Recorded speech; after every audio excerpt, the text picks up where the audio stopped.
Gold অথবা light mint এই টাইপের সুদিং কালারগুলো দিয়েই লুকটা একদমই চেঞ্জ করে ফেলতে পারো। এসেন্সের মাস্কারার পর এই মাস্কারাটা আমার recent favourite. Now it's time to hide my pigmentations and uneven skin tone.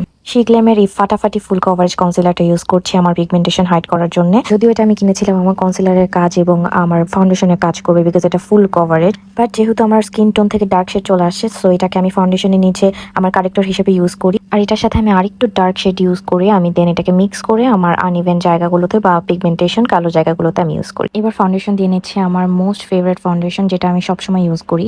এটা হচ্ছে প্রাইমার্কের পিএস ব্র্যান্ড, যেটা নন ব্র্যান্ড, বাট ফাউন্ডেশনটা অনেক ভালো। 2 দিন পর পরই আমার শাড়ি পরতে ইচ্ছা করে, আর ওই দিন আমার বাঙালি স্টাইলের শাড়ি পরার ইচ্ছা হইলো, মানে হচ্ছে এক প্যাচের শাড়ি, মানে বাঙালি নর্মালি যেভাবে শাড়ি পরে, বাট আমি না পারি না ওইভাবে। ওইভাবে করা ট্রাই করেছি, বাট আমারটা হয় নাই, একদমই উল্টাপাল্টা হয়েছিল শাড়ি পরা।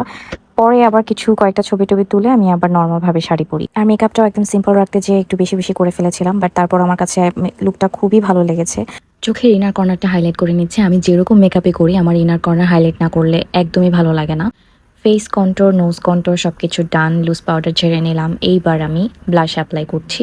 মেকআপের ক্ষেত্রে ব্লাশ আর কন্ট্রোর বা ব্রোনজিং ব্লেন্ডিংটা অনেক ইম্পর্টেন্ট। লিপস্টিক হিসেবে আমি 3টা লিপ লাইনার ইউজ করেছি। ফার্স্টে আমি ডার্ক ব্রাউন একটা লিপ লাইনার দিয়ে আমি সাইড ড্র করে নিয়েছি, তারপরে তার থেকে হালকা একটা ব্রাউন লিপ লাইনার এবং মাঝে আমি পিচি পিঙ্ক একটা লিপ লাইনার ইউজ করেছি এবং খুবই সুন্দর একটা অম্bre শেড আসছে, কাছ থেকে আরো সুন্দর লাগছিল।